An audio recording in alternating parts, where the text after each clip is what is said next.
Welcome to the Murphy, Sam, and Jodi After the Show podcast. Thank you for being a subscriber. And if you have not, well, you can do that for free. And that way it'll download to your favorite podcast app every single day. You know what today is, guys? Group Therapy Thursday. Oh, So we're going to do a little therapy here, but this comes to us from Casey, spelled K-A-C-E-E. Isn't that a cool way to spell Casey? Yeah. That's how Casey Musgraves spells it, right? Oh, maybe. I think that's a cool way. I mean, a classic name, different way to spell it. I like it. So, Casey, thank you for sending this in to murphysamandjodi.com. We had talked earlier in the week, and I want to talk about this more. I want this to be more. I mean, we want to hear from you on this. By the way, I'm wrong. Casey Musgraves spells it K-A-C-E-Y. That's also different and nice, though. Yeah, I like that. Okay. So we know this isn't from her. Right. Good point, Sam. Back to school time is very stressful, and it can be anxiety inducing for a lot of families and children and administrators and parents. And I remember saying earlier in the week, kids know that your parents are thinking of you every minute of the day, especially when you're learning your new teachers and your new schedule. You know, I can remember those first days of even, the older grades. When our girls were in the older grades, I was still in my heart with them, on those first days and couldn't wait to hear about it. And so Casey sent this in, something for teachers, something for parents, something for students. So this is an email that came in, which is like therapy for everyone dealing with back to school in whatever way you are, whatever struggles your family is having. Yeah. Please know, this is from Casey, that your child is in school most of the day. It's important for students to attend school every day. We hear that a lot from teachers, like they can't learn if they're not here. Please put your child's name or initials on everything, even pencils. They often fall to the floor. I was a teacher for decades. I used to tell my students we were like family and we needed to treat each other with respect. Every day is a learning day. Your future begins when you go to school. Look at what people do at different jobs and see what you want to do in the future. Think about it. It's okay to send extra. This is all kinds of advice from Casey.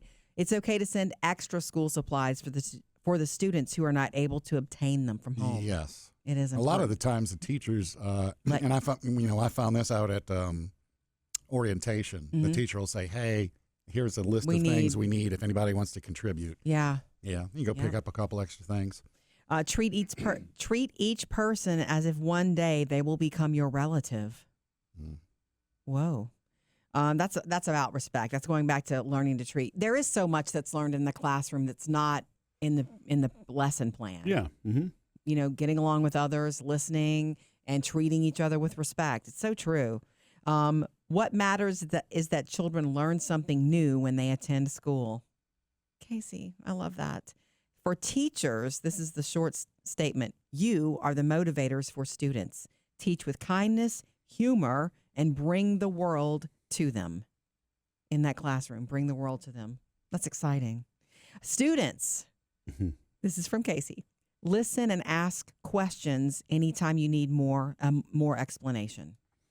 I think that's a tough one for shy students, especially. You don't want to be the one raising your hand and all the attention's on you, or you're concerned about being wrong about something. But once you do it once or twice, you will be comfortable with it. And it is important because otherwise it'll show up on a test or.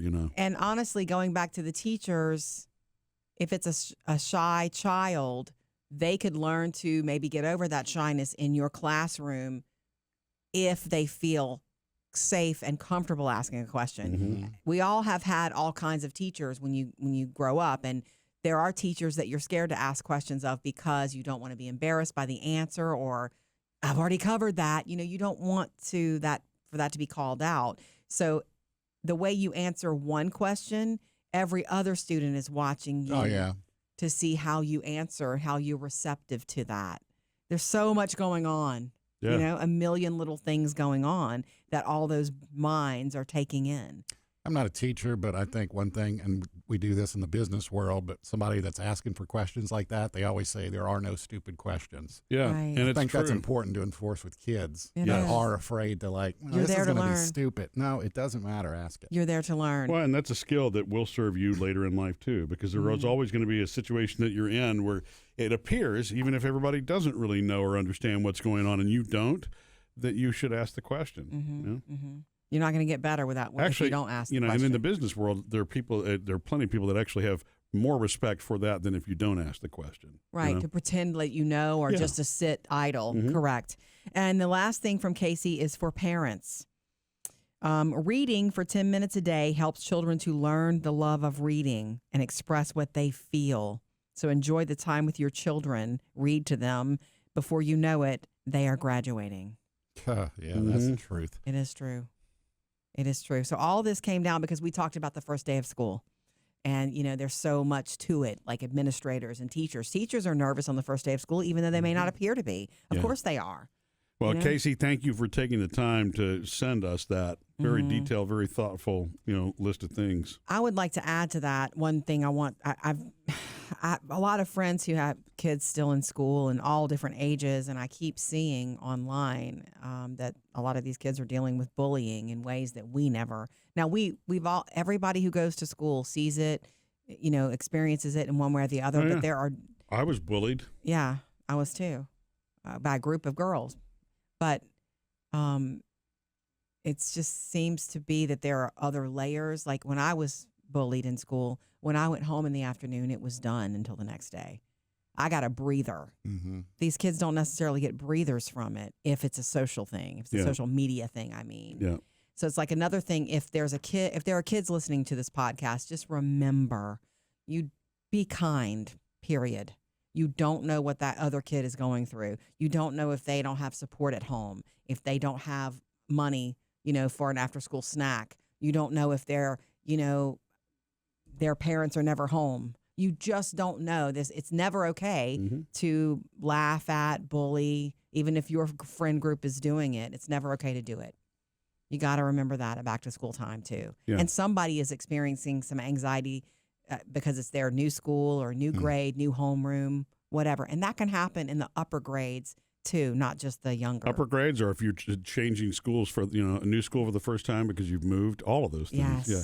So group therapy Thursday, back to school time is necessary. It's pivotal. Great things can't happen for you until you get in those situations, go to school, all the big things, but it can be a difficult time. So thank you for the therapy, Casey. Missed any part of the show? Get it all on the Murphy, Sam, and Jodi podcast.